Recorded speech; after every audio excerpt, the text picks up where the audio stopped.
Hello and welcome to TB3 Sports Talk, episode 37. I'm back, and hopefully this week you're able to see our faces because I'm back. No, it's tongue-in-cheek there. That's all that was. We're going to be talking Rays today. We're going to be talking Lightning. Might do a sprinkle of Bucks. We'll see where this thing goes. But we got a good show for you today. Thanks again for listening. And I'm going to say it right now, Don't forget to subscribe right now because you might forget to do it by the end of the video. So just get it out of the way right now. Like, subscribe, do all that kind of stuff. But enough with that. Whatever. And here's our show. What we want you to comment today is who is the more handsome human being, Josh Lowe or Johnny DeLuca. We got a heated debate going. Josh Lowe has been our OG handsome fella that we love in the show. But then we got Go Johnny Go coming up, and he's a fine-looking dude. He's a stud. He's a stud. He's 10 RBIs in 4 games, most by any Rays player ever making their debut. So he's a stud. But yeah, comment who is more handsome, Josh Lowe or Johnny DeLuca. But yeah, thank you guys for tuning in. You heard his voice, Joel. I think it's obvious now who our video specialist is. It's Joel. Thank you guys for bearing with us for these audio episodes the last few weeks. Anyone who listened, or we had a big few weeks.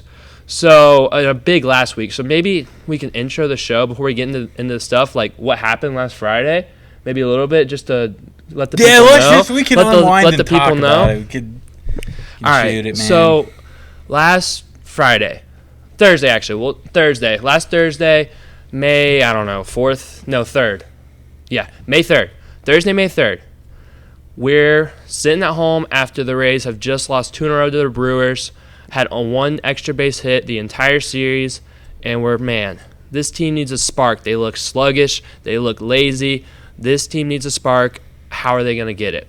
And then Tampa Bay as a whole needs a spark, man. Yeah. Mm-hmm. It's been rough. It's been a rough couple weeks. Lightning said goodbye to us for the season. I feel like I'm watching a double loss every night. I get tuned in and invested to my Orlando Magic. They go out. The Lightning go out. The Rays are on a bad streak. It just feels brutal. So we're thinking, TB3, man, we need a spark. And then, I see a post, and it says, maybe we should give Randy Arozarena a standing ovation, kind of like Trey Turner and Francisco Lindor.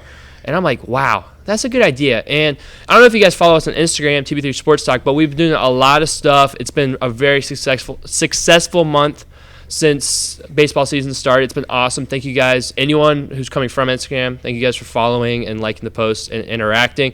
So we have made a couple friends in the Rays community.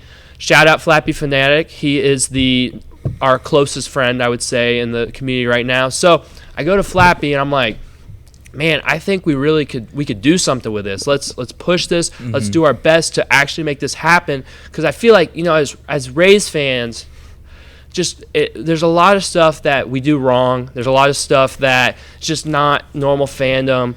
Opposing teams taking over the stadium, last year's playoff attendance, stuff like that. And it's just a lot of moments to just not be proud of as Rays fans. So we wanted to, the whole Rays community, us three, Flappy, a few other guys, we wanted to have something that we could really be proud of. So we pushed this post. We get a post out. We get almost every single big Rays creator. Well, yeah, and it was for Randy, who the month before had probably the worst season out of anybody in the big leagues, batting 112, I want to say, in the month of April.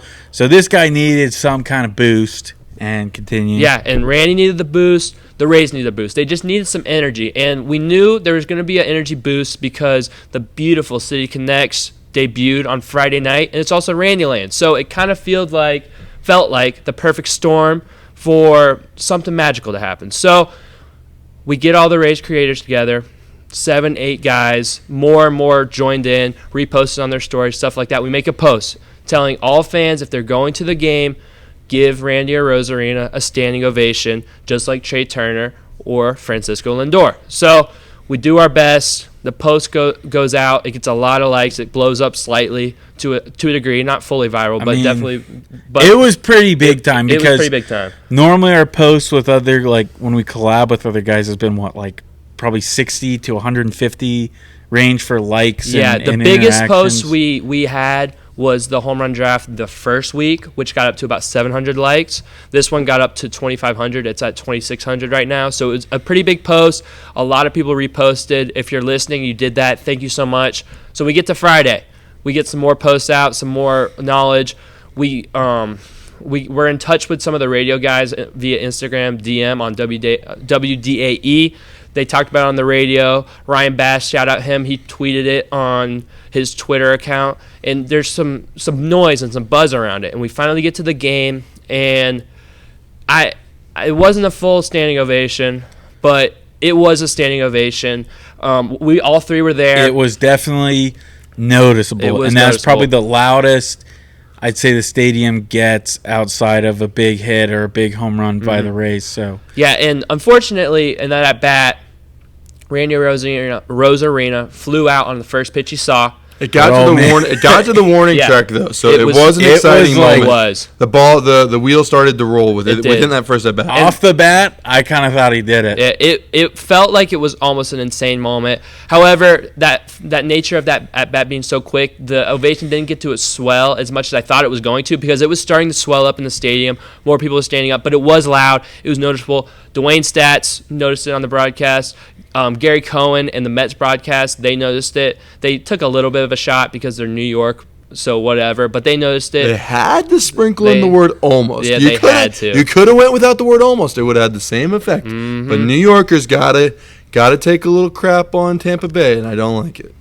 For sure. I know Mark Topkin, he mentioned it on Twitter. So it was something that happened. It is a palpable thing. It happened. There was a standing ovation for Randy Arozarena. And us three, we had a really big part of it, I would say. A lot of other people helped. I don't want to be like we were the ones who did it. But you flash forward into this game, Randy Arozarena's third at-bat, I think it was the fifth inning, he hits a home run. He hits a ball furthest he's ever hit it in Tropicana Field over Randy Land. And the first on a Randy Land night. Yeah. Never hit one. First one on an Randy official Land. Randy Land night. He hit it on the soft launch, which I was there for that too. Anyways, and he hits the home run. It's a magical night. It was a magical night.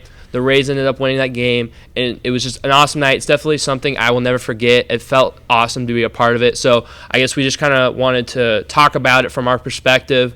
And just thank everyone who was a part of it, all the social media creators, all the people who liked, who reposted, who commented on anything we did. And honestly, anyone who's kind of been with us, like obviously our friends and stuff, but any listener or follower that has been with us through this whole time of us doing the show, we wouldn't be able to do it if we didn't have anyone who was supporting us. We would have probably stopped by now. So we just really appreciate it, and that's kind of we wanted to give you the story, I guess. Shout out to the fans for sure. Yeah. Because I guess I was scared, because you want something like that to happen and you don't want it to flop. And then, like, as soon as he gets up to bat, I'm just looking around my section. We're all sitting in different spots, and it's like you look around and everybody in your section's doing it. And you look over and other sections are getting up. So shout out to you guys if you shared the post, if you liked it, if you told your friends or family about going and doing it. I mean, it's awesome. And I think, like, dude, it helped. I mean, you can say there's a lot of things, like, it almost felt like a movie. You know what I'm saying? Where it's just like, you don't expect to see stuff like that happen, and just to see it. I mean, the whole day you're excited. You're thinking, man, like, wouldn't it be cool if he even just got a hit or just had a good game? And this dude sends a missile out into left field. Again, it's just like it felt like a movie. Yeah, it was the awesome. Power of positivity. Exactly, exactly, and there's no denying the energy was different. We flash forward. Randy did another amazing thing later on in the weekend. We get the more Rays later. We're going to do Lightning first. But just wanted to kind of share the story. It was a real thing. We were there. We witnessed it. We helped it kind of spur it on. So just really a special weekend for us. Kind of feels like our first big major event as TB3, and we got more to come from here. We're just more motivated than ever to pump out content. We're excited. Get ready for the Disney movie, guys, because it's coming. For sure.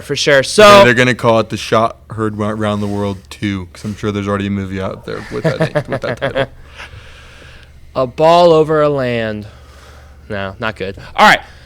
Before we get into our happy Rays talk because they've made us happy for the first time in a long time, honestly.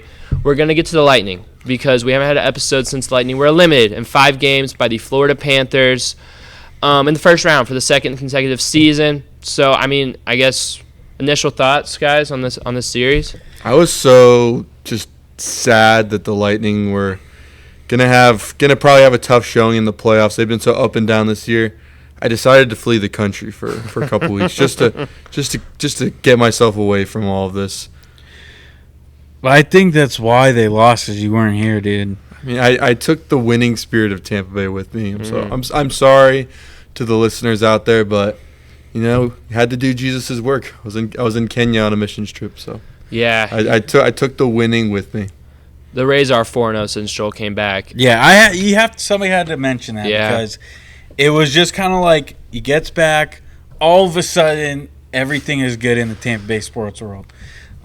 So I think there's a direct correlation.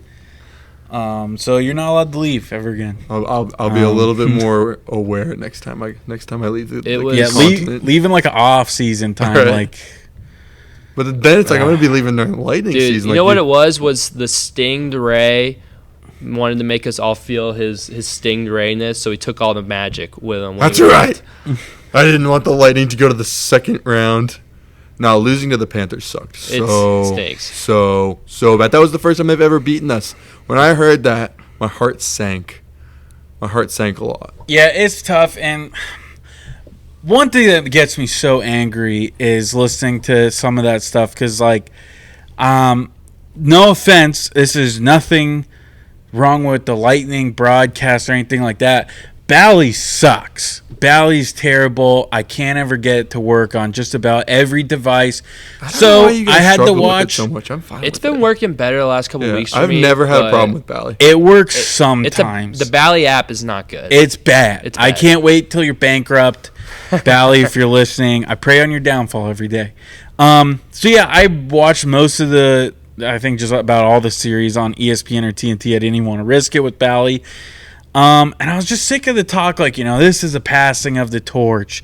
It's the Florida Panthers state now. They run hockey in Florida. And it's like, give me a break. Because I still think, and this is what irks me the most about this series, is outside of one game, and that was game 5, or I guess game 4, the Lightning played terrible. The Lightning played so bad. Subpar. Not anywhere near we've seen them play. And Florida barely escaped out of most of those games. So it's like, is the torch really passed? Or did the Lightning just not play to what we expected them to play? And I think that's the biggest takeaway too. So many of those games could have gone a whole different way. I think the last one especially could have gone a lot different if the refs didn't want to get involved. So, that frustrates me a lot because I still think they're little brother. I'm not impressed with them. I don't think they're going to get past the second round. I don't think so. A lot of people have them picked to go to the Stanley Cup. So they got a really good team. They're not winning. I guarantee it. They're not winning. So now they're going to win. You heard it here first. They're not winning. Now they're going to win. Bet the farm on them winning. He just said it. You'll see. No, but on the real, Will's hating a little bit. Florida has a really good team. And the difference in this series was they have a better team up and down, a better roster. Quite frankly, the Lightning just don't have the depth that the Panthers have. And when you think about kind of the mental mistakes and they're just not playing good, I think that comes down to depth a lot. Just the third line and the fourth line for the Lightning just weren't up to par. And just that drop-off when those lines come in, even if it's for not as long as it is in the regular season, it's huge, and I think that's just a reason you kind of see the Lightning kind of lagging behind and why they played so bad. I think you can give some of that to the Lightning weren't playing up to their standard. I agree, but I also think the Lightning they don't have the defensive depth this year to compete. They just really didn't. They're relying on Max Crozier, was one of their best defensemen. These were the first games he was playing in the National Hockey League. He came out straight from Syracuse to help the defense in the playoffs for his first game because they were that in need of defensemen. Darren Radish struggled. He was a little banged up. Lilleberg was all right. I mean, Mikhail Sergachev came back, and he was one of the better defensemen. Two of your best defensemen, other than Victor Hedman, were Crozier, who was playing his first games, and Mikhail Sergachev, who hadn't played games since February. I think that says a lot about the day-to-day defensemen that the Lightning have, and I think it's something that they're definitely going to have to tweak and maybe overhaul if they want to get this core to another Stanley Cup. Yeah, but you can't really blame the third and fourth lines and the defense. I mean, yeah, they had some part to do with it, but, like, how well did Cooch play? Fair. How many points did he score? Even Braden Point. I mean, what did he really do this whole series? I hate to say it. So, I mean, I'd still say there's plenty of our stars on this team that also underperformed. I think the only guy that you can say played extremely well was Stamkos. Mm-hmm. And I'd say probably Hagel's up there too. But outside of that, I mean, Nick Paul, kind of. And Vazzy. I would say Vazzy had a pretty good series. I'd say, yeah, Vazzy. Vazzy kept them in a lot for sure. I think Game 5 was his worst game, unfortunately. That first. I mean, what was the goal that went out of his glove? That sucked in Game 5. I don't know if that was their second or first goal. Yeah, that sucked. But I would say, I agree. Hagel, Stamkos, and Vazzy were the best three players in this series. And Will's right. I did give that spiel about how I think the Panthers' depth is better than the Lightning depth. But the Stars have to show up for the Lightning, and that's what we knew had to happen. We talked about that in our series preview. The Stars had to be the better Stars in the series for the Lightning, and they had to be able to finish their opportunities, and neither of those happened. They weren't getting as many opportunities, and they weren't finishing their quality scoring chances. Bobrovsky, unfortunately, had his on series. I know he's like a light switch. He flips on and off all the time, but he had a really good series, especially Game 2. I mean, you look back at that game. That's the biggest game to me, man. That would have been a huge swing game for the Lightning, and I think getting that win under their belt, even Game 5, like Will said, first period they should have been up 1-0. They should have been tied. They should have got the equalizer. 2 disallowed goals, but they were playing much more confidently in that first and second period, and then it kind of unraveled at the end. Mm. But getting that win in Game 4 made them so much more confident. If I think they could have gotten that win in Game 2, they would have been able to play like that from Game 3 on, and it would have been a completely different series. So I look back at Game 2, that overtime loss, and it's just shoulda, coulda, woulda. And that does feel like the moment where the air was taken out of the team. And, yeah, I feel like, too, like I said, so many things could have gone their way or a different way, to where we're sitting here talking about the next series versus Boston. You know what I'm saying? And I still think we didn't play that well. And I think, too, like, to go on your point about the last game, again, with the 2 goals, I know you can say, yeah, the Lightning had plenty of opportunities. They had 3 power plays, which I talked about in the episode before, that they did not capitalize on. But I'm sorry, give me a break. With those 2 goals, I'm not asking the refs to throw us a bone, okay? It's not how sports work, but it's like you totally change the complexion of the game. And you know the Lightning are battling. They're down 3-1, okay? They're already in a tough position. When you make the game about you totally change their mindset, how they have to play, and I think that's unfair. That's an unfair thing. And especially with the calls, bogus calls. Because I watched that game, and the very same night, I turn on the Predators and Canucks, and I see them just the Predators on their first goal just wailing the goalie. No call for goalie interference there.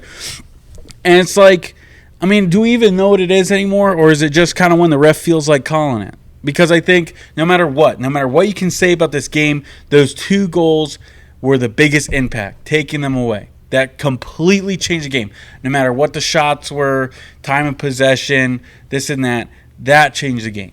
I agree. It's not the reason they lost the game, but you wonder how much. I think it is. I shouldn't say game. I should have said series. Yeah. Series. Yeah. It's not the reason they lost the series, but you do wonder how much that got into their head, specifically in that game. Just thinking and knowing, like, they're taking goals off the board left and right. Like, what are we going to do to score? And, I mean, even just you go – they won the first period. They were the better team in the first period of Game 5. They should have had a 1-0 lead.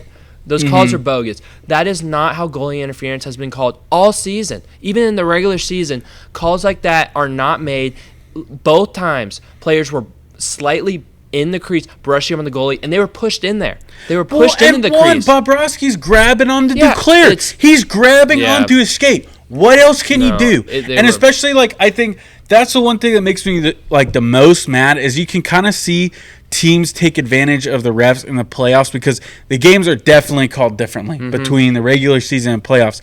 And you can see when guys take advantage of it. And Bobrovsky is one of them because he's playing so far out of the crease for no reason. Yeah, you can say he's still in the blue paint, he's still in the crease, but he's playing, a whole foot above the net where he's supposed to be. He's not sitting back. He's just getting as close as he can to the edge to try to draw the call, and he gets a benefit twice off of that. Yeah. And John Cooper was right. Yeah. And he shouldn't have apologized. And even to catch that second goal without even a replay, to call that on the ice, I've never seen a goalie interference called that quickly. It honestly did look like they were looking for it. I'm not saying the game was fixed or anything, but I am saying as a referee for basketball, I know that sometimes this doesn't happen to me. I'm a quality official, so we're clear. But sometimes he has a perfect record. Yeah, I've never missed a call. We're being sarcastic. Don't come here with the hate. We're not being sarcastic. All right. You're right. Thank you.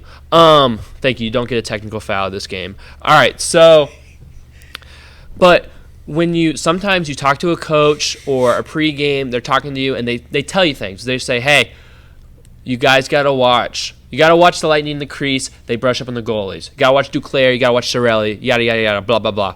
Or he complained about it early in the game and they were looking for it. And at that point, as an official, I feel like it kind of was tainted a little bit because you kind of are looking for it, and I don't think they objectively kind of called it the way they call it every single other game. So that's just unfortunate. I think we should get off the calls. But I think all three of us agree. Joel, I don't know if Joel caught the game. He was in Africa. So one of the first games went to overtime, right? That was game 2. The Sunday game. Tuesday game. I caught a tiny bit of the first game, that Sunday game. I think it was. Okay. What time was that? It was like 11 o'clock there when it ended, and I was listening to it on iHeartRadio. That's awesome. So it was pretty sad, but I wanted to support him at least when I could. Yes. And then all the other games were like finishing up at like 4 o'clock, 5 o'clock in the morning, and I was awake and I was like, do I dare listen to it? Because they all were going to overtime, and for almost all the games, I was like, no, I can't do it. It's just going to hurt too much. I can't start my day out like this. So, yeah, Joel, obviously, I caught a tiny bit. Due to outside factors, he wasn't able to watch these games live. But me and Will watched it, and we both agree those were not good calls. Definitely played a huge part in Game 5. Was it the reason we lost the series? No, I do not think so. But it might have been the reason we lost Game 5. Agreed? I think that's our statement on that. 100%. 100%. But I think as we look past this series, unless we got anything else we want to kind of rant about in the series. I'll just say one last thing. The Lightning's game is getting the lead, and because they weren't able to do that in this series is one of the key reasons why they lost, is because they weren't in the driver's seat. They were consistently chasing, falling behind, and that's not their best game.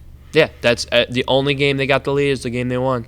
So it's spot on. They were really good at holding leads in the third period, which is all the more of a reason why some of those goals taken away from them stink. For sure. But again, beating a dead horse, it's over. On to what's next. On to what's next. Panthers won't win. I'm gonna say it again. They won't win. They're winning the Stanley Cup. Bet your house on it. They're not winning. They're winning the Stanley Cup. The Vancouver Canucks are winning the Stanley Cup. I'd be fine with that. New York Rangers. I want to see that. What? Get the cup back to New York. I need them to have a drought. Rangers double win. That would be crazy. I love the New York drought. Keep it going. If the Knicks snap the drought, I'm okay with it. The drought's not been going on I don't like that the long. Rangers. The Giants won the Super Bowl like a couple years ago. Yeah, it's not that long. Yeah, not a couple. That's 13 years ago now.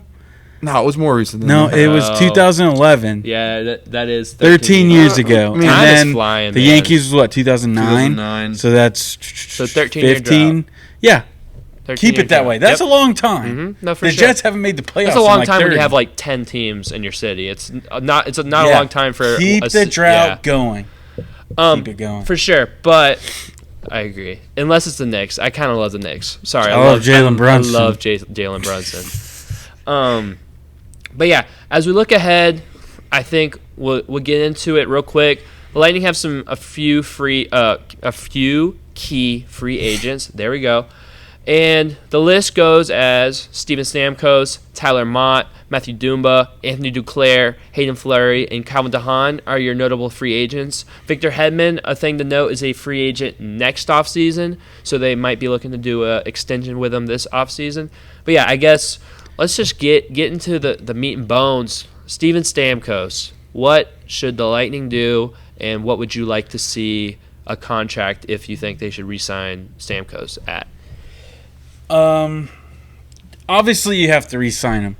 I think this is different with the Mike Evans thing. Different with a couple of the other guys we've had to talk about free agency. And I'll say it like this: like my whole life, there's been one thing, and that's been Steven Stamkos is captain of the Lightning. I mean, since I was a little kid, this guy has led the Bolts. He's won 2 Stanley Cups with them, took them to 4. You got to keep him. He's the face of your franchise. A lot of the success the Lightning have had can be solely on him for what he's done for the team. You have to keep him. And I really don't care how much you spend on him. I think you must keep him.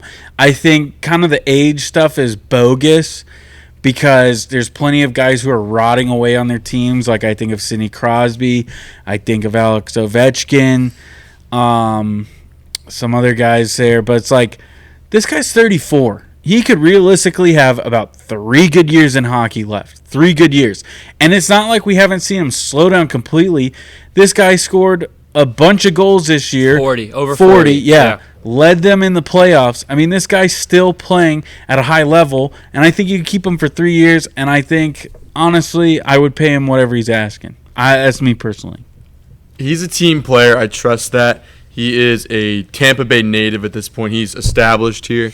I don't see him going anywhere, but at the same time, I'm not opening my checkbook for him. There are more important players to be kept on this team, and there are other people in the community who have said this, and I say it as well.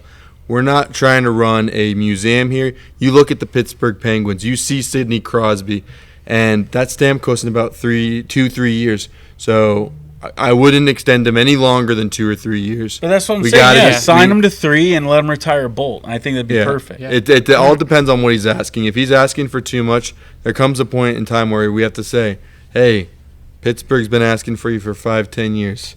Go retire a Maple Leaf. And it was a good run. I don't want that to happen. I can't let that happen. We can't. I can't. We can't just. That would suck. I don't want to see like Miguel Cabrera kind of stuff here. Like sometimes it's time to say goodbye. I think it's a little different because we're a winning team. We're a winning team. That's why it's different. Some teams can allow for a aging player to stay on the team and kind of be the centerpiece of the museum. But for the Lightning, we're still in a season of winning. So if that means we have to cut a player here or there, like a Steven Stamkos. Yeah, but I think we're not ready to discuss like if he's just going to have a farewell tour and bat 230 and maybe hit a home run. Like this guy's still a major part of our offense. Like I said, 40 goals, led the team in the playoffs. I don't think you can pay him like that though. For 3 years, I think you can. I think here's the thing, Steven Stamkos. My personal opinion, greatest Lightning hockey player ever in the franchise's history. I think that's pretty clear to me. You said it's not like Mike Evans. I think it's very similar to Mike Evans. We saw Mike Evans. He had a really good season last year. I think he was over 1,000 yards. He found his groove with Baker Mayfield. Obviously, it was not his best season ever, but he's over 1,000 yards again. But we kind of look at Mike Evans, and we said the same thing. We're like, I don't know when the fall-off's going to be. Because you see a great player, but Father Time is a thing, and it's coming. It's just, that is how it works. And I think it's similar to Steven Stamkos. He, 40-goal scorer. This is a guy who scored 60. This is a guy who has scored multiple times the most goals in the NHL. So 40 goals is not his peak of his production. However, 40 goals is nothing to sneeze at. It is nothing to sneeze at all. And he truly was the best player on the Lightning this playoffs. That was something that really opened my eyes. Mostly because of the way he played on 5-on-5. He was a force in 5-on-5. He was hitting people, reverse hitting people, getting to the puck, controlling the puck, getting shots on net, scoring goals. He had 5 goals in the series in 5 games. And he truly was the best player on the Lightning. It was inspiring to watch him play. So, to me, that kind of opened my eyes into thinking, man, I feel like a lot less concerned about him becoming a fossil after seeing him play in the playoffs like he just did. That was impressive. I wouldn't want to, but if he would only come to Tampa for a 4-year deal, I would do a 4-year deal. Am I doing 5 or 6? No, but I don't think he's asking for 5 or 6. Yeah, I would do 4. I would do 4. I think 3 is your sweet spot, but I would do 4 to keep him in Tampa. There's a deal. Looking at some examples, Anze Kopitar last year is an older, experienced player. He's been with the Kings for a long time. They're a competing team.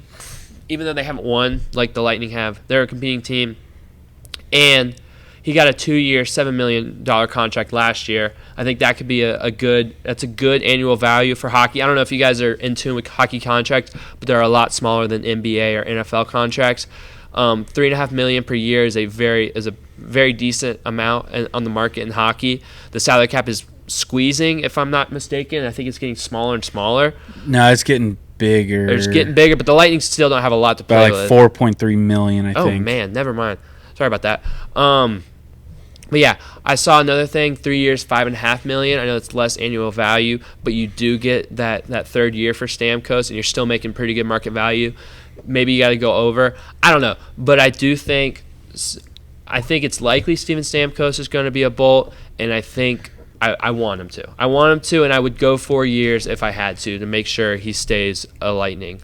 If his average contract is less for 4 years, that'd be the way to go. Yeah, I mean, I have to disagree because I think it's different between him and Mike Evans is with wide receivers in the NFL. More times we've seen wide receivers fall off drastically, not be able to put up the same production, not have the same speed, because in the NFL the corners get faster and faster. You don't have a whole lot of life as a wide receiver in the NFL. Just you get too many miles on the tires, you start to slow down. We've seen it happen a bunch. And with Mike Evans, obviously I wanted him to stay, but if the price was too high, I would have been happy to let him go, because I think in the long run, I pray we don't see it, but there's more likely a chance that Mike Evans falls off next year than Steven Stamkos falling off next year. And what's completely different, I think, with hockey, it's just the identity of the team, and that's been him. There's only one captain on a hockey team, and every single one, there's only one captain. That's been Steven Stamkos. That is your identity of the team, and I don't think this team should move off of that, especially if we're talking about, well, we still want to get maybe 1 or 2 more runs with this core. If you want that, you got to keep your identity, and that's been Steven Stamkos. He's been your captain, your sole leader for 10-plus years. It's not time to get rid of him, and I don't think it would work out if you want to have another run or 2 with this team. If you get rid of Stamkos, I think it's a total rebuild. I don't think you're going to try to build up and try to have one more crack at it. That's not going to happen without Stamkos. I agree. I think so. Joel, you have any last thoughts? It's true, but again, I'd rather. This is hard. Tough. It's hard. Tough. I'd rather, at this point in this team, I think we've reached our potential. I think we're lucky to make it to the second round at this point with the team as it is. If we were to shuffle around a couple things, you'd give a little bit more of a chance. It might be more of a Cinderella run, but I think there's more of a chance to go on another run if we shuffle the deck a little bit. And if that means putting more of a focus on somebody like Braden Point and adding some pieces around him that may be younger, maybe less skilled, but with more potential, I would be interested. But I don't think Braden Point's leading you to a playoff run. And I still think, I want to get this clear. Hockey is so much different than other sports. These guys can play a long time. 34 is not ancient for the NHL. I know, like, your production is going to go down. Father time catches up with everybody, but you're still looking at, like, again, Alex Ovechkin, he still took the Capitals to a playoff series. He still did it. And he's, 40? You look at Zach Parise on the Avalanche. That guy's 37, and he's producing for the Avalanche. They got a bunch of stars, and he's producing for them. Zdeno Chara, he played at a high level for a long time. Played at a high level for a long time. You look at some of the guys on Boston, and I feel like they've been there forever. You even mentioned Anze Kopitar. I mean, their prime was back in the early 2010s. They won 2 cups, and he's still taking them to the playoffs. Like, these guys can still do it. I still think Stamkos has 3 solid years left. And like I said, he is your identity. He is the Tampa Bay Lightning. He's taking you 2 cups. You can't get rid of that. You can't. You have to make sure he retires a Bolt. Yeah, Joel, I think you bring up a good point.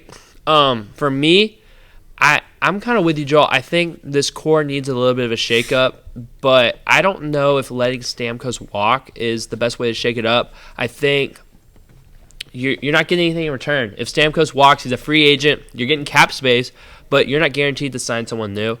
However, you mentioned them. I think if the Lightning really can't get a good quality defenseman or 2, but one that's like a quality NHL borderline level all-star defenseman to pair with Victor Hedman or to pair with Sergei, I think the Lightning should consider trading Braden Point this offseason to try to get him at his maximum value and kind of shake up this team and build a more level team throughout their roster. Here, I'll give you a 2-word answer to that. Absolutely not. If you're going to trade somebody, Stamkos is the face. That's the truth. We're going to re-sign him. We're just talking here. You got to trade Kucherov.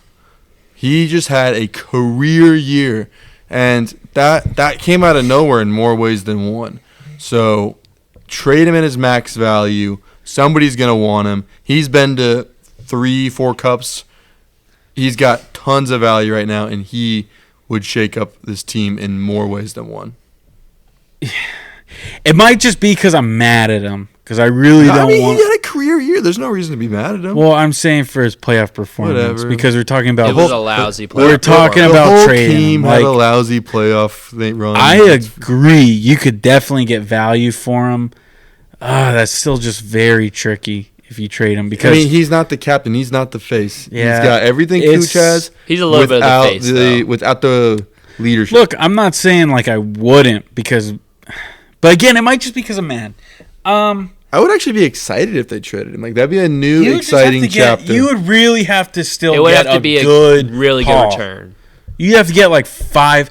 I don't know how we fleeced ourselves. I mean, people are trading away Tanner Jeannot for 5 picks. No, man. you need something better than that. Trading Kuch, you need 2 to 3 first or second line players. I mean, I'd say like a whole third line, honestly, like a whole third line and a defenseman. I think to me, a couple picks. We've seen Kuch produce without Braden Point. We've never seen Braden Point produce without Kuch. I think the Braden Point could be a really enticing piece. I think Kucherov and Stamkos. I think if they keep Duclair, I think he could be, and maybe move up Civale or Hagel to be on that line with Kucherov. I think they could take Braden Point's production pretty easily, honestly. And Braden Point has had an up and down season. He got really hot towards the second half, but then he kind of went away for the playoff series, and we're not really talking about him because Kuch also had a rough series, but Braden Point did not have a great playoff series either. And I just think if you could maximize his value right now and get ahead of any type of drop off, I don't know. If you could get a quality defenseman, a first or second line defenseman, and a second line forward or center, I think I would take that deal. He's a younger player. We just looked into it. He's 28. I feel like there's just so much untapped potential in him, so much more that he can give us, that if he did that on another team, it would hurt so bad. Like for somebody like Kuch, for somebody like Stamkos, they're toward the latter halves of their careers, and it wouldn't hurt as bad. But if we saw Braden Point lead another team for the next decade plus, that would hurt. That would hurt real bad. I don't know. I don't know if we'd see it. Here's my thing, though, Joel. Kucherov is 30. Braden Point is 28. Kucherov still has plenty of good years left, just like Braden Point I feel like does. he's got more mileage, though. But I think Nikita Kucherov is a better player than Braden Point. Nikita Kucherov had 144 points this year. A franchise record-breaking year, a career record-breaking year. I just think Kucherov is the better player, and I would not trade Nikita Kucherov. I wouldn't do it. I mean, we could debate it all night, but it would suck to lose both. But Point just has so much talent. Like I can't lose him. I can't lose him. The move that could push the needle could be trading a guy like Civale or Hagel to get some more depth. There's like three people, for me at least. There's like three people who I wouldn't move.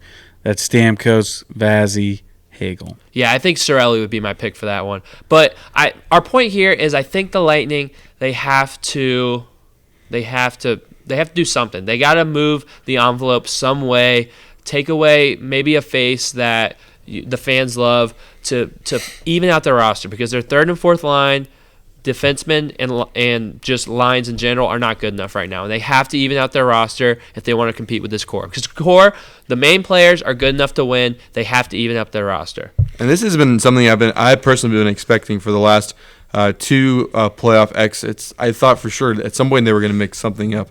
So I'd say we're late to this at this point. So it's got to happen at some point soon. For sure. Yeah, and I think the spotlight's on JBB. I think this is really make or break for him, because I think there's been a lot of blunders. I think of Tanner Jeannot, giving it 5 picks for him. What has he really done for us? I think of some of our free agent signings, like Connor Sheary. I mean, kind of a waste. You look at trading away Ross Colton. I don't think we should have done that. I really don't. And again, you even look at the trades we made at the deadline this year.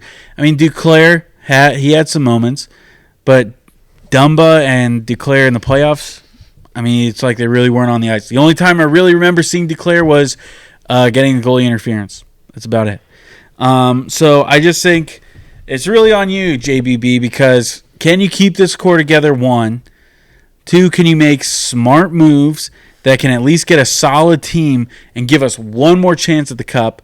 And I think, too, if you fold into Steven Stamkos saying, I want you gone, unless Steven Stamkos has already made up his mind that he will not be a Bolt, if you cannot re-sign him, see you later.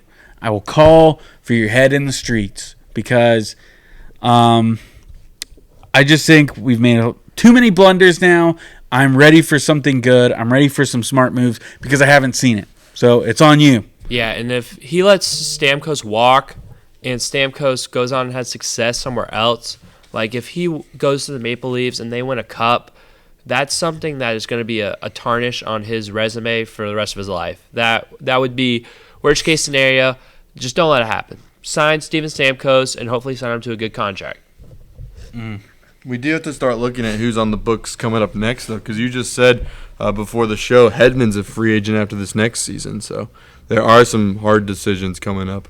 For sure. He has to make the right decisions, or we'll be looking back to this offseason and saying, man, like I don't know if we kept the right parts around. We are coming to the end of this ride, though, so this is a time to remember some of those good old days and hope for some more. The best part about hockey, though, is like I won't be long.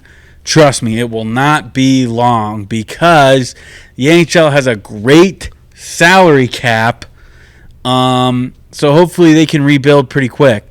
I don't think we'll see a long drought. I mean, maybe a title drought, but if you're talking about missing the playoffs, it might be a couple years. I think the NHL is just too competitive, too good of a salary cap to where teams are terrible for a long time.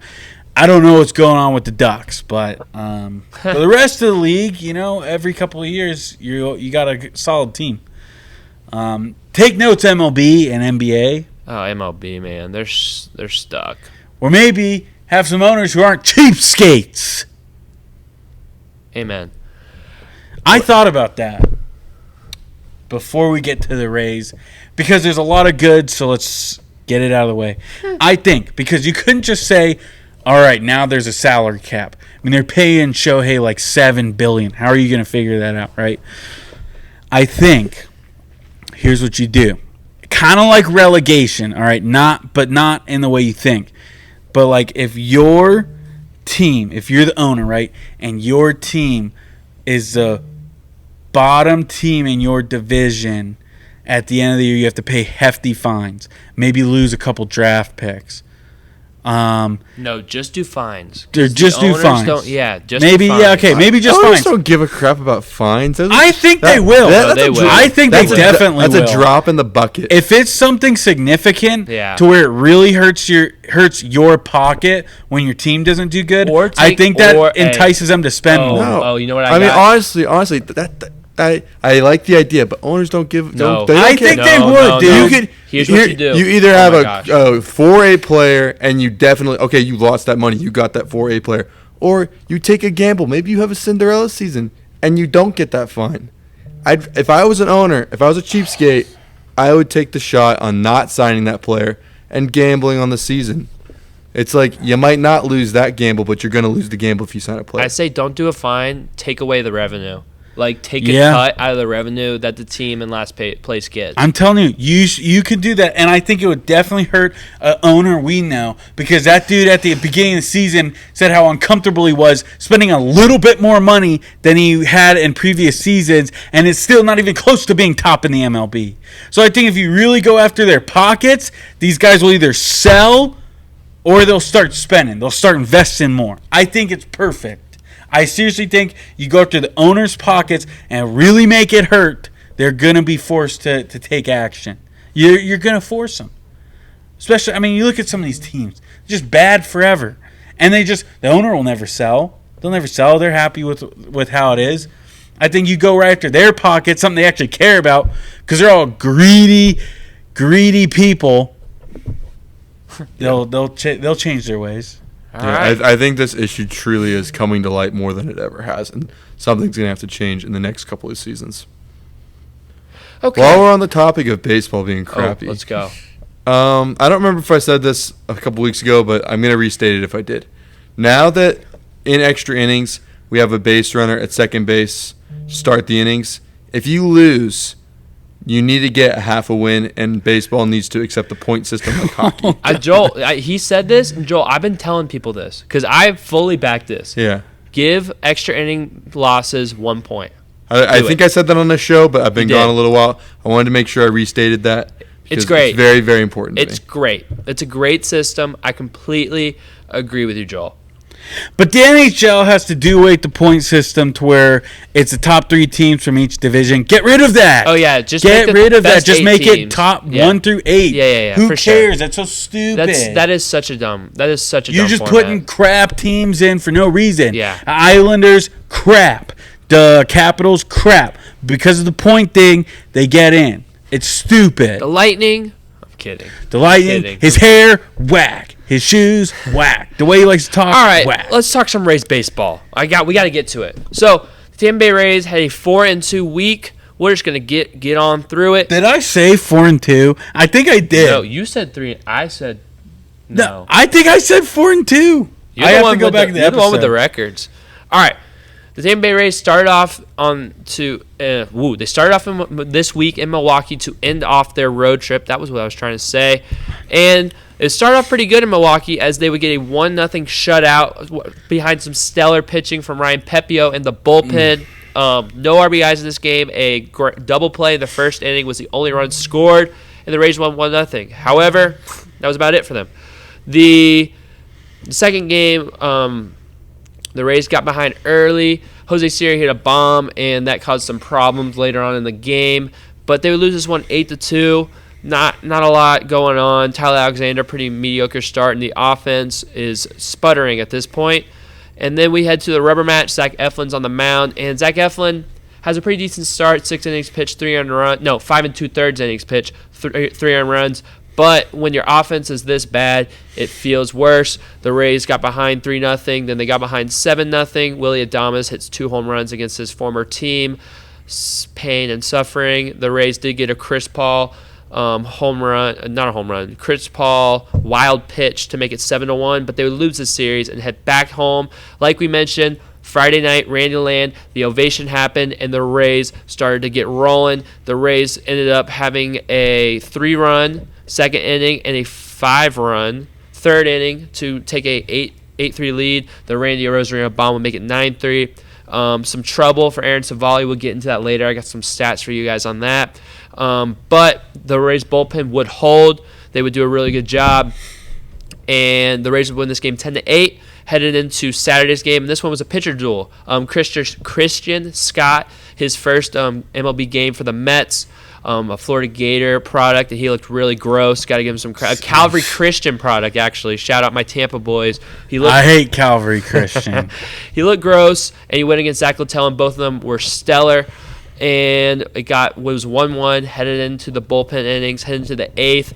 We have bases loaded, 2 outs. Austin Shenton up the bat after a crazy play by Francisco Lindor, a 9-pitch at bat, and Austin Shenton works a walk to give the Rays a 2-1 lead. Then Jose Caballero put up the statue. Jose Caballero worked another walk to give the Rays a 3-1 lead, and this would hold. 3-1, the Rays would win this game, headed into the next game, looking for a sweep. Florida Magic happened.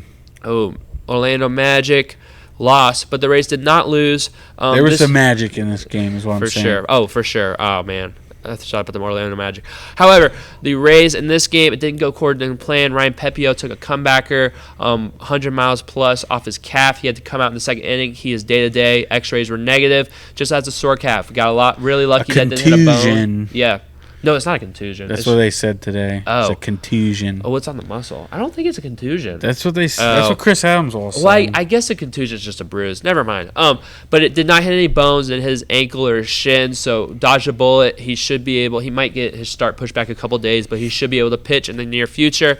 The Rays, this is an offensive game going back and forth, but the Mets would take a 5-4 lead head in the 4th inning, and that lead would hold until the bottom of the 9th.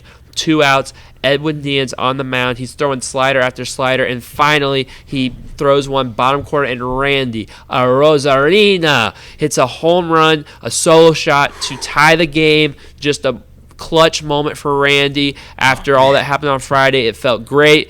In the top of the 10th, the Mets would score an error by Yandy Diaz. He couldn't catch the baseball. That was unfortunate. However, go, Johnny, go, go. He would get a 2 RBI triple to walk these suckers off. The Rays would win this game 7-6, sweep the Mets 4-2 on the week, baby.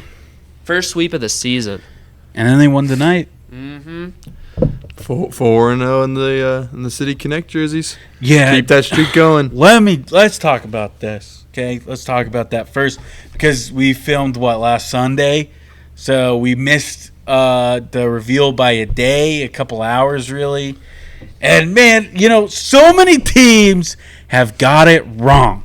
They got it so wrong. Even today, if you saw the Tigers, it's so bad. Oh, it's just terrible. It's horrible. And everybody's got mixed feelings. I'm getting worked up because I love uniforms so much. I still think watch the uniform draft, see why I'm right and why I picked the best ones. Anyways, I was nervous because it could be so bad. It could be so bad, and I'd be embarrassed. And oh man, the Rays hit it out of the park. Everything about it is so perfect. I was going through some of the City Connects today, and nobody has as much detail. The Rays gave us 3 logos. 3. I mean, some teams barely even got 1. It was kind of just a really the Braves didn't get a new one. It's just the same A. Angels kind of have a throwback. I mean, the Rays gave you 3 cool logos. I mean, look at this hat. It's awesome. They put the Skyway. They put the Skyway on the Ray. Who comes up with that? It's genius. So I don't know. When I saw that, when it came out, I was so fired up. I went to the Trop right away, straight from work. I went right to the Trop, went to the store and bought a hat. I got so excited on Friday, I bought this one. I bought another one because I wanted 2. I wanted the game day hat, and then this one I can just wear around whenever, right? But anyways, we get to that Monday, and I was like, this is going to be so good. That really, after the Rays, after it really seemed like they hit rock bottom, like I thought Chicago was rock bottom, then kind of like Milwaukee it was really bad. It was still bad. Like they got a win, but like everything still went pretty bad. Like I think it just was fuel to the fire, salt on the wound. I still was feeling good.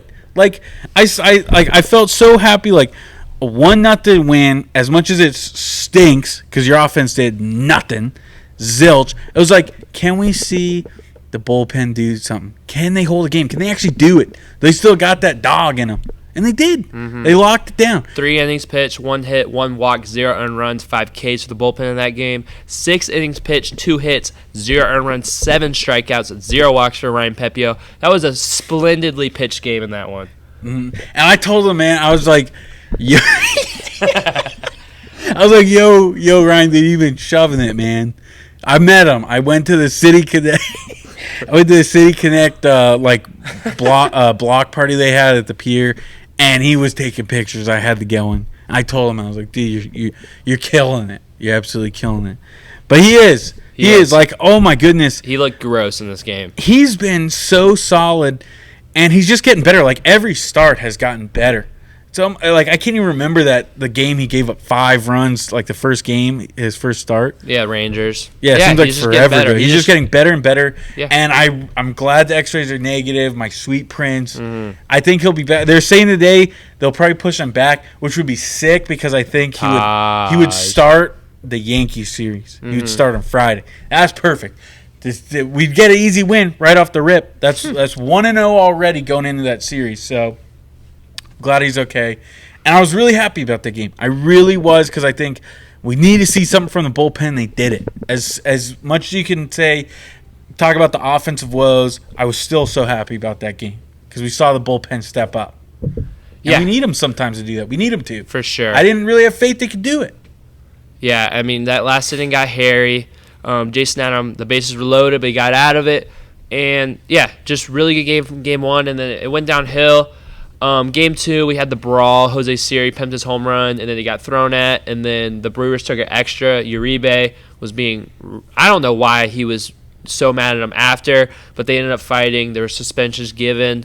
I don't really have much on it. I was not really tuning in this game at that point. It's like, it's whatever. PSA to certain people in the media. Do you actually watch the games? Because people can be upset with Siri's defensive blunders and maybe he strikes out too much. What did he do to deserve that? Like nothing. Like there's so many people like, that's a final straw with Siri. We're done with them. Like he didn't do anything. The guy gets up in his face. Like who was it? Uribe. He gets up in his face and just swings at him. Even when he pimped the home run, to me it just looked like he was frustrated because he's been stinking up the joint the last few weeks. And he was happy to get a hold of one. That's what it looked like to me. And he stopped and stared. He kind of said something to himself to the dugout, and then he walked. And then he rerounded the bases. It was nothing crazy.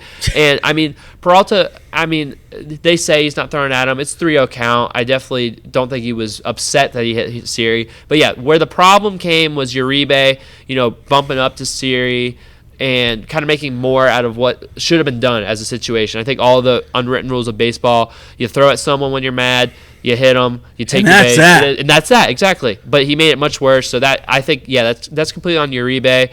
I know the Brewers had like a frustrating couple days with umpire calls, but still, that was uncalled for. Other things in this game, the Rays only got 1 extra base hit in this entire series. It was the Jose Siri home run. So at this point, the Rays offense is sputtering.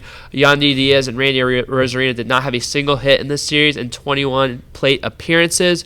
So, yeah, really rough series in Milwaukee. The pitching shut us down. Colin Ray, who's a St. Petersburg College alumni, shut us down in Game 3, which is just crazy to me that we got SBC people in the league. But yeah, I don't really want to talk more about this series. It was a dud, and let's get the Mets. You gotta fix your ghost problem, Milwaukee, because I think that's a problem. Because Yandy Diaz hates ghosts. Yandy Diaz hates it. G-Man Choi is saying he's seen him in that hotel they stay, or maybe just change hotels. Because I think like the Rays go there and they struggle a lot. Like either get a new hotel or fix your ghost problem, Milwaukee. We're sick of it. Real. Yeah, What so was that? I don't know. Some kids playing outside. Whatever. Real world update. Yeah, there's some kids having fun outside. I'm jealous.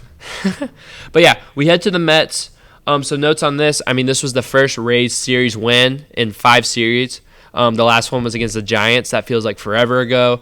And yeah, so it was good to see that. The Rays got 8 runs off a starter and Jose Quintana on Friday night's game, and he's not a slouchy starter. He's a pretty decent starter, and the Rays were just locked in. The offense was incredible, and yeah, I mean, what are you guys' thoughts on this series?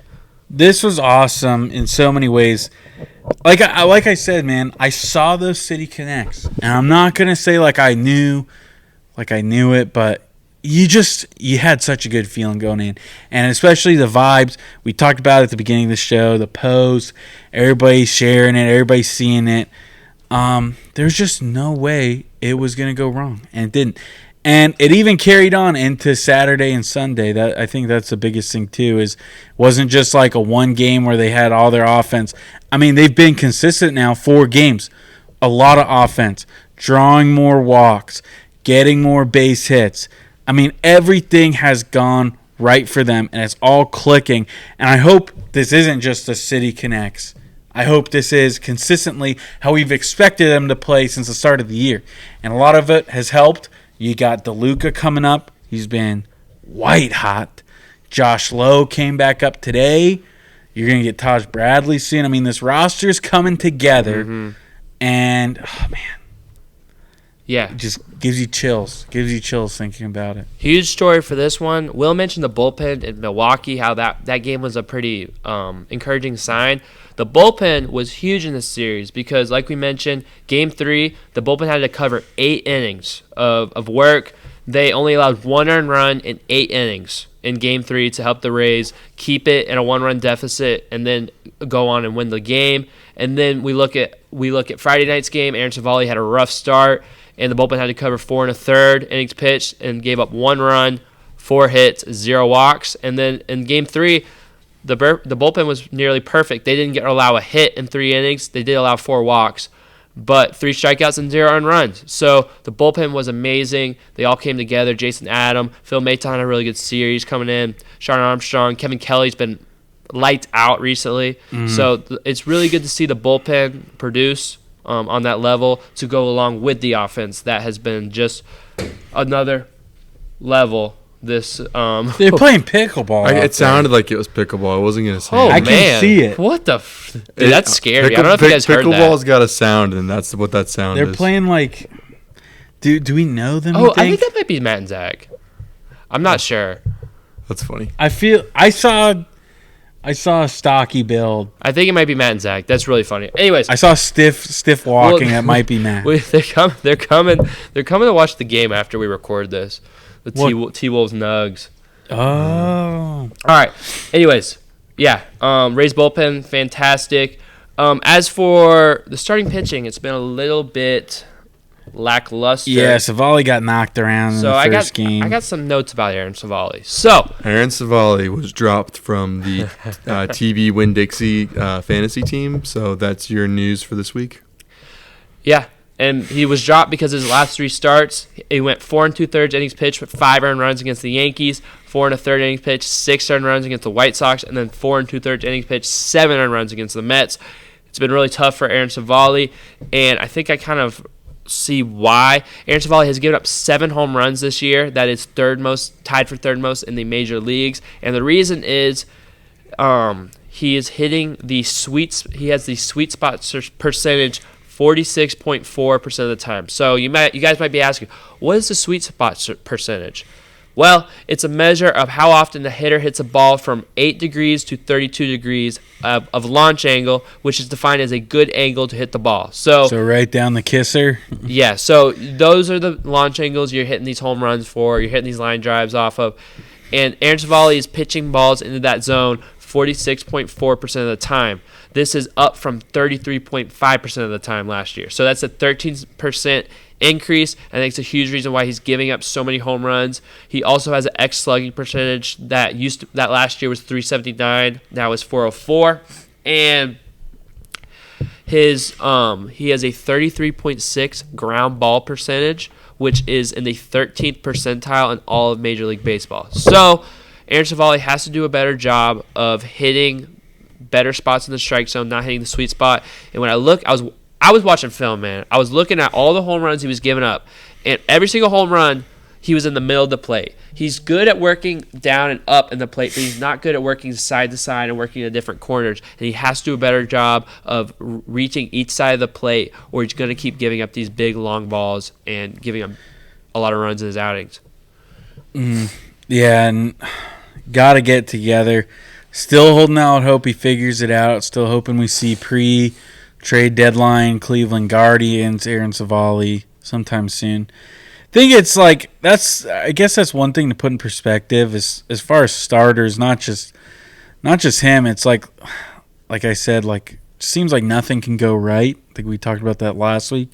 So it's like now the bats are alive, bullpen's better, but then like now our starters are starting to fall off a little bit. So it's like not terribly, but you haven't seen some quality outings. I know one of them with Pepiot getting hurt that kind of threw everything out of order, but still.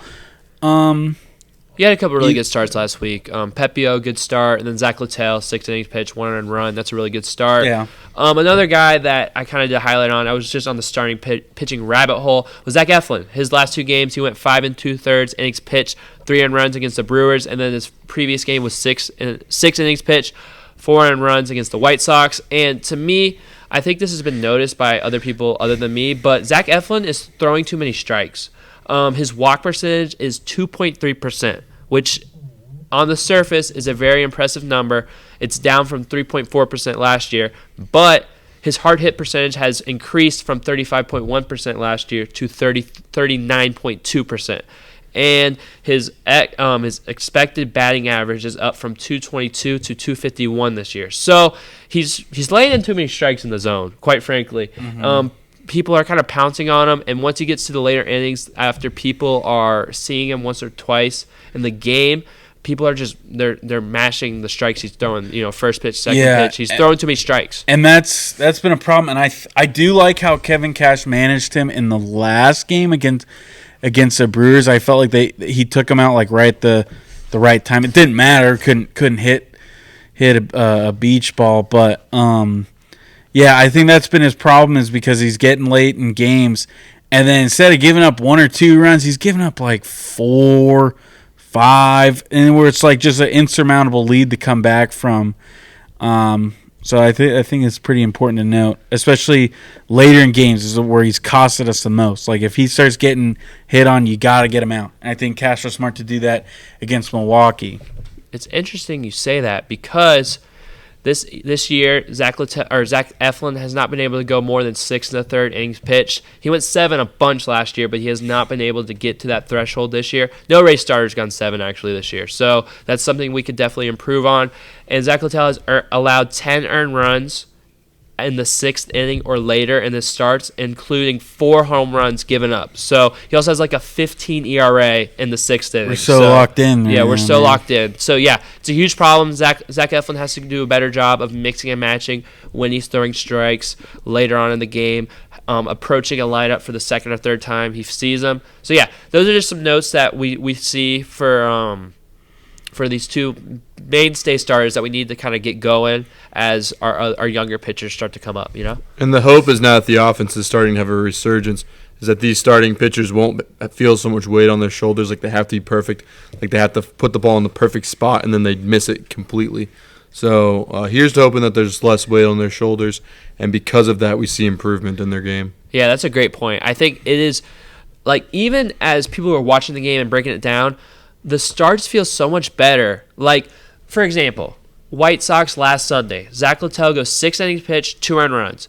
When I was going to come on the show and talk about it, I was just thinking about that start, and I thought it was a bad start. It was only 6 innings pitched, 2 earned runs, but it felt so bad because 2 runs felt like an insurmountable lead because the offense wasn't hitting at all. So I think taking some of that pressure off the starting pitching by having a better bullpen and having a better lineup is going to help them out. Obviously, getting Taj Bradley back this week for his next major league start his next start will be in the major leagues. He's already in the clubhouse. He's in the clubhouse, so it'll be fun to see him pitch. He's had 2 bomb rehab starts in Durham.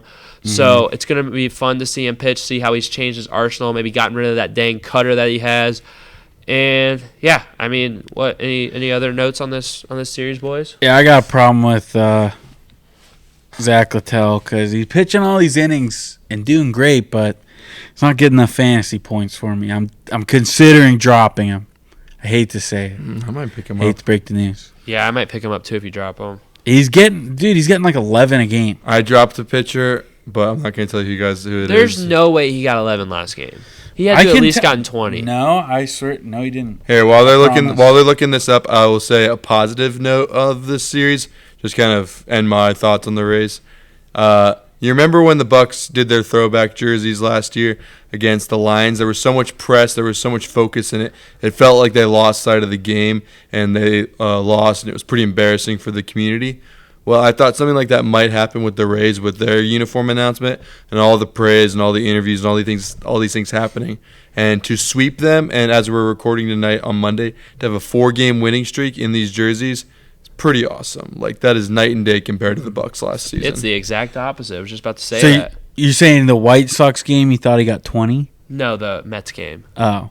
Mets game, he got 17. All right. White Sox game, he got 10. Oh, yeah. See what I'm he saying? because he gets the L for a game he pitched well against. But still, you only get 12, dude. Yeah. I need like 20. Probably wasn't getting Like, enough shout out strikeouts. Zach Wheeler today. Dude, Zach Wheeler's You're blessed. We're going- I only get 10 every starter I have. Yeah, Zach Wheeler got me 29. That's crazy. Sheesh. I've had Dude, that we're like going once band this for year. band right now, Colby. Dude. I had You're up some pitch- 51-44. I was like, I had some pitchers going that weren't pitching when we started the show. I only had one Another pitcher. note about the series is Jose Caballero in Sunday's game had 4 stolen bases. He's only the 14th player ever in Major League history to have four stolen bases in a game, and the first player since 2012. It's been a really good pickup for the Rays. He has a .450 on-base percentage just last week. So shout out Jose Caballero. He's having a heck of a season. I saw Luke Raley just finally hit his first home run yesterday, so it's looking like the Rays won that trade. Yeah, we won it. We are very locked in because I saw that Caballero stat, and I was like, I'm going to bring it up. And then I saw you already had it on the story, on the Insta account, so. Yeah, I Beat mean, me to it. just like we said, looking ahead, we already know the Rays have won their 4th game in a row against the White Sox. Josh Lowe came up. He had multiple hits. Curtis Meade sent down. Yeah, Curtis Meade sent down. The lineup looks so much better. It's just a much more up and down lineup. You got Harold Ramirez. He had 4 hits today. Great game. Yandy Diaz. Oh, I was going to say, Yandy Diaz is officially back, it seems like. He was 6 for 13 in the Mets series with 4 RBIs and a double. So he seems to be fully back to hitting. Randy is not fully back with the average, but he had a couple home runs. He was on base. He's been walking a little bit. That's an important thing about the Rays have been doing all series is they're walking a lot more, accepting their walks, and that is opening up the game for them to do more damage and get better pitches to hit because they were chasing way too much early on in the season, and they seem to be turning a corner when it comes to that. Rosario's still hitting. Josh Lowe's back. He's in that 3-hole. Isaac Paredes had a really good week last week. 385 average, 1.018 OPS, a home run, and 5 walks on the week. And then, down low, you got Rortvet, DeLuca. It looks like a really dangerous Rays lineup. Alex Jackson. Yeah. It's a good platoon right now. Alex Jackson got a couple hits. Pinto sent down. Yeah, I guess my final thoughts. Just reiterate one more time that home. Not even the home run he hit on Randy Land night. But, dude, down to your final strike. That had game 162 against vibes the to it. Mets. I'm serious, yeah. Like, I think that people just we kind of it was overshadowed by his first home run and the City Connect reveal night, this and that.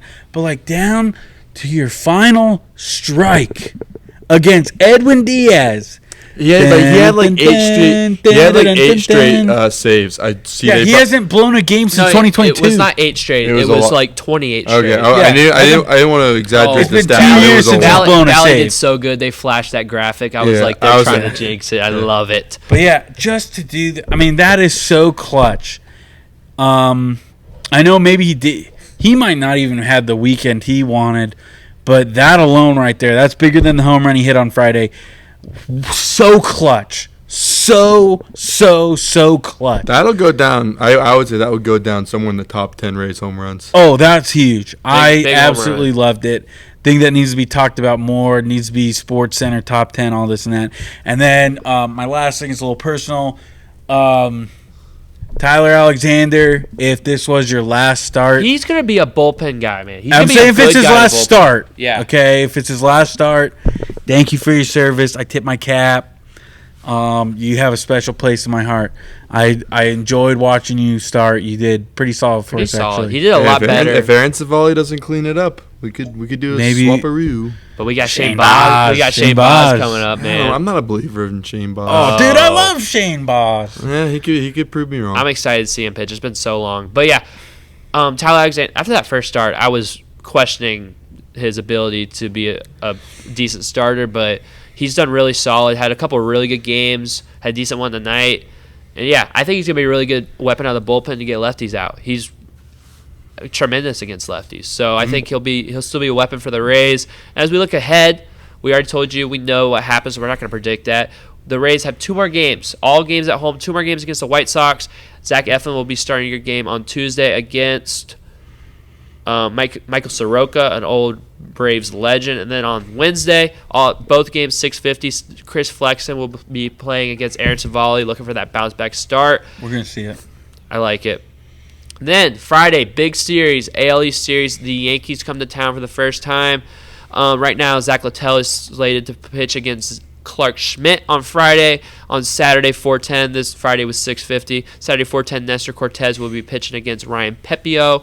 Good pitching duel right there. And then on Sunday, 1:40, we got Lucas Gill versus Undecided. That might just be a Taj Bradley day, or it might be one of them gets pushed back and Taj pitches earlier in the season or series. We don't know. But 5 games to predict, boys, and a home run to predict. What are we thinking? All right, I'll start. I will go 2-3. Josh Lowe. 2-3. I mean, I'm glad we got this guy out of the way. Yeah, I mean, I wanted to kind of like just get it out quick, but Yankees are scary. Yankees are scary. I'm not worried. We took a game from them in a series and we were playing our worst. I will break it down. We're gonna lose this next game against the White Sox and lose 2-3 to the Yankees. I'm done. I'll counter break it down. That was crazy. After all this talk, I mean. It just goes right back. Any given day, anything can happen. My counter breakdown will be the Rays will go 4-1. They will win the next 2 games against the White Sox and take 2 out of 3 against the Yankees. Please don't. Home run, I think it's going to be a Richie Palacios home run. Richie. Yes. I shall second that, Colby. I think the Rays go 4-1 easy. I think we're sweeping. Listen, I think we're sweeping the White Sox. I think we're wearing the City Connects tomorrow. I think we're wearing it the next day. I think we're going to go into Friday. Oh, man, they might wear them again. They're definitely wearing Saturday. Rays. They're going to wear Devil Maybe Rays. They'll wear Devil Rays, but even so, that's still good vibes. They're going to lose Friday because they wear Devil Rays and put them back on Saturday. Maybe, yeah. That might be the case. That's the script. I think they go 4-1. I mean, people get scared about the Yankees, this and that. We played our worst baseball against them. We went up there already, and we took a game from them. Should have took 2. Should have took 2. Stupid. Actually, a Chris Stavinsky pitch and a bad 5th inning by Aaron Civale, wasn't it? Yeah. And we probably could have swept them. No, and we played terrible. Yeah. So now they're coming to town. We got Big Deluxe, Josh Lowe. I don't think the Yankees want to play this team. And we got some favorable matchups going into that series. So, yeah, I think we're sweeping the Sox. And we're taking 2 out of 3 against the Yankees. They might get one lucky one. I'm not bold enough to say 5-0. I wouldn't dare. But they're easily going 4-1. And Big Deluxe, he hits them in bunches, folks. He was hitting them multiple times a game, hitting home runs in Durham. So I think he's going to get a couple more this homestand. Give me big Johnny DeLukes. All right. 4-1. We're high on the Rays. We hope they can keep it going. If you are here, get to Tropicana Field. Are we doing any tidbits today? I think we're done. All right, I got a quick tidbit. Okay. When you're at the Rays game this week, guys, go get yourself some sweet pretzels in center field. Yes, I finally got them. Did I miss the Randy Arozarena home run because I was in line getting the pretzels? I did. You missed it? But it was worth it because those pretzels are so good. They are, dude. There's something. They're real pretzel. Oh, they're delicious. They're delicious. Chop it They're up. so good. Oh. They come in a little glove container, like a glove-shaped plate. That with thing's little special. sauce spot. I cannot wait to eat chicken tenders out of that. My 25-second tidbit. Now we can end the show. Yeah, that's a good one. Go to Tropicana Field, get amazing. the pretzels. They're only $11 too, Yeah, oh, dude. man. It's pretty cheap. Yeah, you got 5 home games this week. The Yankees are coming to town. Buy those tickets, Rays fans. Out cheer the Yankees fans. I hate them. I'm sick of them. And support the boys in these White Sox series. They're finally starting to play good. Let's support them. Let's get out to Tropicana Field. Thank you guys for watching. If you guys are on YouTube, like we said, comment who is more handsome, Johnny DeLuca or Josh Lowe. Like the video, subscribe. If you're on Spotify, go to YouTube and comment that thing and like the video. Also, follow on Spotify. Hit the 5 stars if you haven't already. Follow us on Instagram and Twitter. Bunch of content getting posted on that almost every single day. Yeah, that's about it. Thank you guys for watching. Go Rays, go Bolts, go Bucks. Go Bulls.